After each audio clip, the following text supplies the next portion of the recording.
안녕하세요. 서울성모병원의 송현입니다.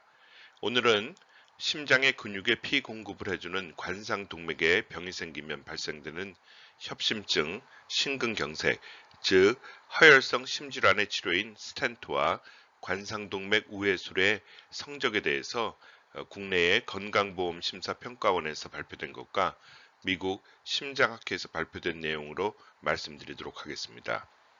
우선 결론적으로 말씀드리면 국내의 치료 결과가 미국보다 나쁩니다. 국내의 성적을 좋게 하기 위한 결론을 방송 말미에 데이터를 근거로 하여 말씀드리도록 하겠습니다. 매년 초에 미국 심장학회에서는 심장 시술, 수술 결과에 대한 통계를 Circulation이라는 저널을 통하여 자료를 공개하고 있습니다. 국내에서도 건강보험심사평가원에서 2019년 8월에 관상동맥 적정성 평가를 발표하면서 그 내용을 공개하고 있습니다. 그 양자에 대한 비교를 한번 해보도록 하겠습니다. 우선 심장질환의 유병률 추세는 어떨까요? 미국에서는 1997년 이후 지속적으로 허혈성 심질환, 즉 관상동맥 질환의 환자가 감소되고 있는 것으로 나타나고 있는데요. 그 원인으로는 미국 심장학회의 노력으로 지속적인 혈압 조절의 중요성, 또 뭐 아스피린에 대한 복용에 대한 내용, 콜레스테롤 약, 뭐 이런 것들에 대한 그 홍보와 적응증에 대한 교육으로 환자가 감소되고 있는 것입니다. 반면에 국내의 심장질환 환자는 2008년 이후 10년간 160%나 증가되고 있습니다. 이는 국내의 식사 등 생활습관의 변화로 지속적으로 환자가 증가되고 있는데요. 향후에도 미국의 유병률을 생각해 보면 몇 년간은 지속적인 증가가 예상되고 있습니다. 즉, 국내에서 심장질환의 치료는 매우 중요하다고 할 수 있습니다. 2017년 미국의 사망률 통계를 보면 1위는 심장질환, 2위는 암, 3위는 각종 사고입니다. 한국에서는 2017년 사망률 통계에서 1위가 암, 2위가 심장질환, 3위가 뇌혈관 질환, 즉 뇌졸중인데요. 국내에서는 뇌혈관 질환에 의한 사망이 감소되고 있는 반면 심장질환 사망자가 늘고 있는 것으로 나타나고 있습니다. 미국에서 심장질환의 치료비는 얼마나 들까요?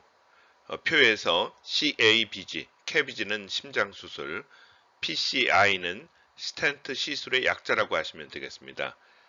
미국 관상동맥 우회술의 진료비는 약 17만 불, 즉 하나 2억 원이 들고요. 스텐트는 그 반인 약 8만 5천 불, 즉 1억 원이 드는데요. 와우, 입원하여 미국에서 수술 받으면 생계가 걱정 안 될 수 없습니다. 엄청 비싸죠. 반면 국내의 수술비는 미국의 약 10분의 1 정도를 생각하면 되는데요. 즉 관상동맥 우회술은 약 3천만 원, 스텐트, 즉 경피적 관상동맥 중재술은 1천만 원이 들고 있습니다.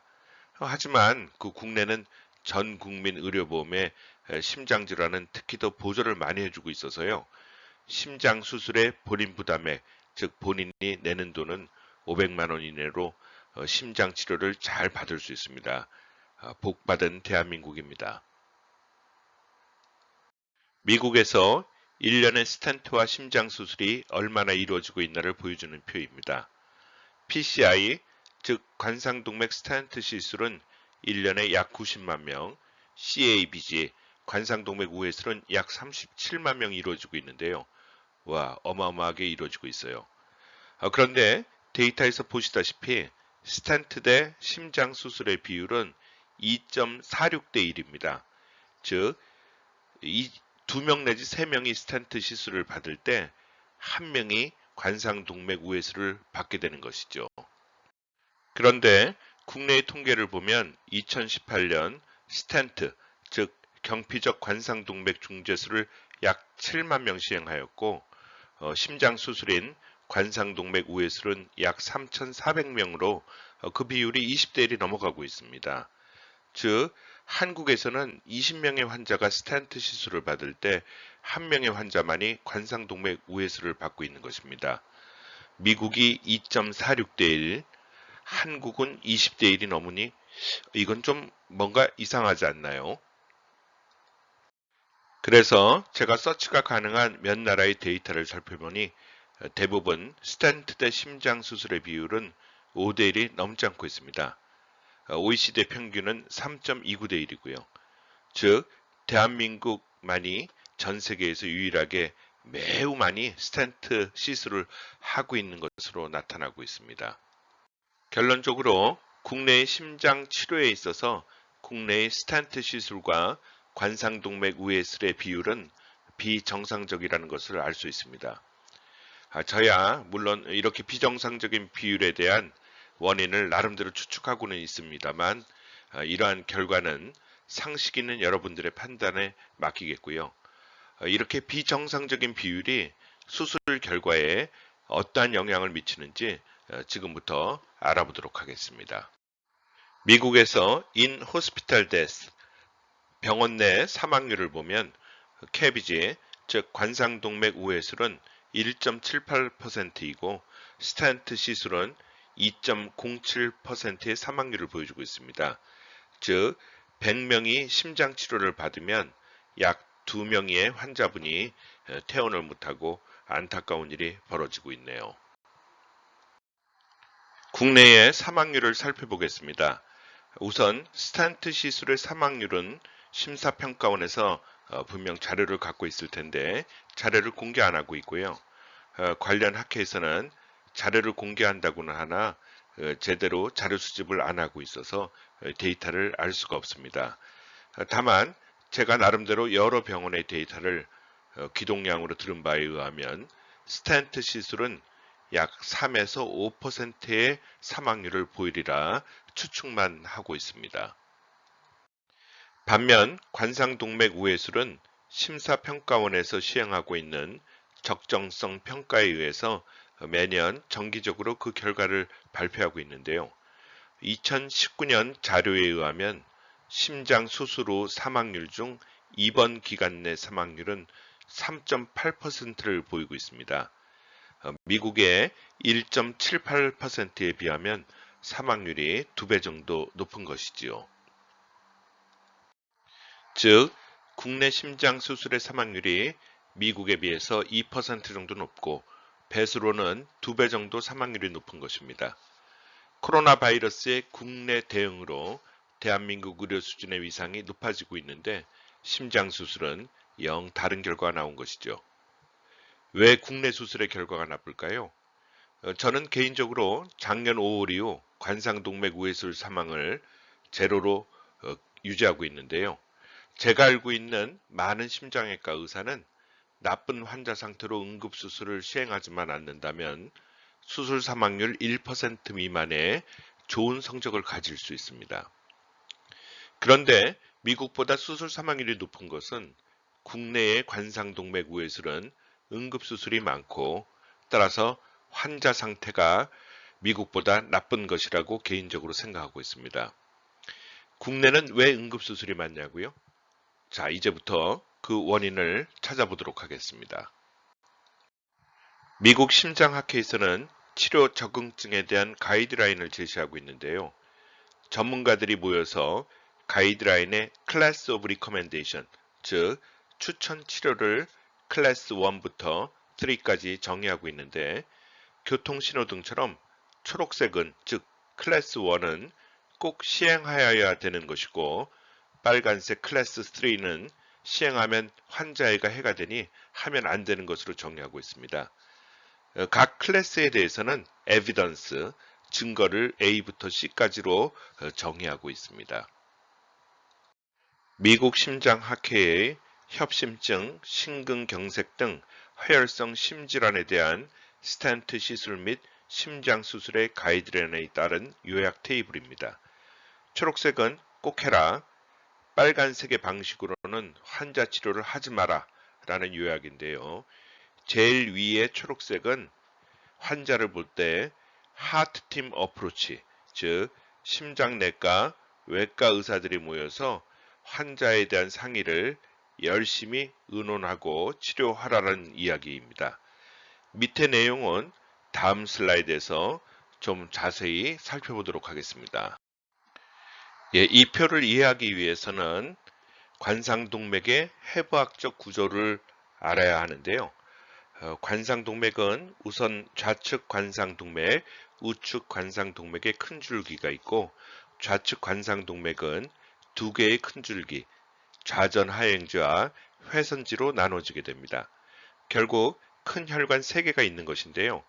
이 중 좌전하행지, 영어로는 LAD가 전체 심장 혈관에서 제일 중요한 역할을 하는 겁니다. 우선 여기 보면 Unprotected Left Main이라는 소리인데요. UPLM이 이게 무슨 소리냐면 좌측 관상동맥의 중요 입구를 이야기하는 겁니다. 좌주 관상동맥이라고 이야기하는데요. 좌주 관상동맥에 병이 있는 경우에는 캐비지를 시행, 즉 심장 수술을 시행하는 것이 클래스 1이고, 스탠트, PCI를 시행하는 경우에는 이렇게 여러 가지 조건이 달라붙습니다. 그래서 이렇게 여러 가지 조건이 달라붙은 경우에는 PCI를 할 수도 있다, 이런 이야기가 되겠죠. 그런데 어떤 때는 스탠트를 하면 안 된다고 규정을 지어놓고도 있습니다.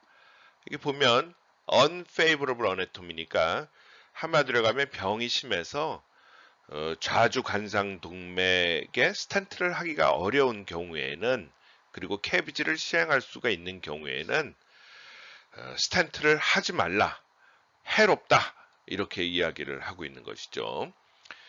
그리고 또 하나, 심장 혈관은 아까 3개의 중요한 혈관이 있다고 이야기했는데요. 3개의 혈관에 병이 있는 경우에는 관상동맥 우회술이 일단 클래스 1으로 추천이 되고 있습니다. PCI, 즉 스탠트는 관상동맥 우회술을 못하는 경우에만 보통 시행하라고 이야기를 하고 있는 것입니다. 이렇게 미국 심장학회 가이드라인에서 스탠트보다 심장 수술이 선호되는 이유는 각종 대표적인 연구 결과에서 심장 수술의 예후가 스탠트보다 좋기 때문입니다. 따라서 이런 가이드라인을 따르면 스탠트의 결과도 좋아지고 심장 수술의 결과도 좋아지게 되겠죠. 지금부터 미국 심장학회 가이드라인에 제시되고 있는 관상동맥 우회술의 수술 적응증에 대해서 알아보도록 하겠습니다. 중요한 것만 다시 말씀드리면 1번 수술 적응증은 1번 50% 이상의 좌주 관상동맥 협착은 관상동맥 우회술을 시행한다. 클래스 1입니다. 2번 스탠트에 적합하지 않은 복잡 협착을 가지고 관상동맥 우회술이 적합한 병은 스탠트를 시행하여서는 안 된다. 클래스 3입니다. 3번 3개의 혈관에 병이 있는 경우, 그리고 좌전 하행지 플러스 주요 1혈관에 병이 있는 경우에는 클래스 1으로 관상동맥 우회술에 적응증이 되고 있습니다.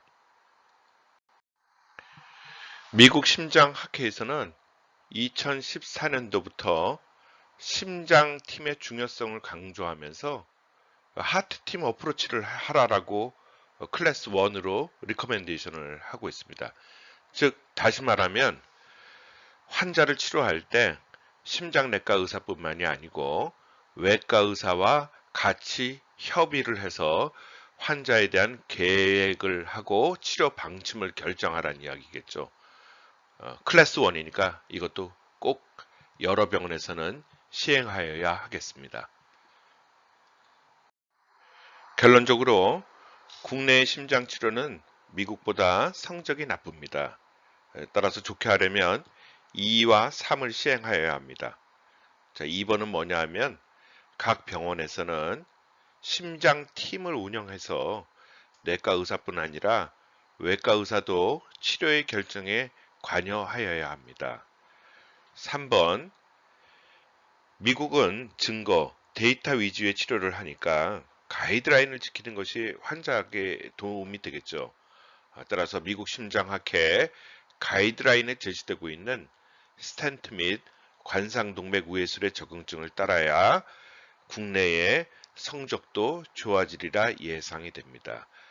감사합니다. 지금까지 서울 성모병원의 심장외과 송현이었습니다. 감사합니다.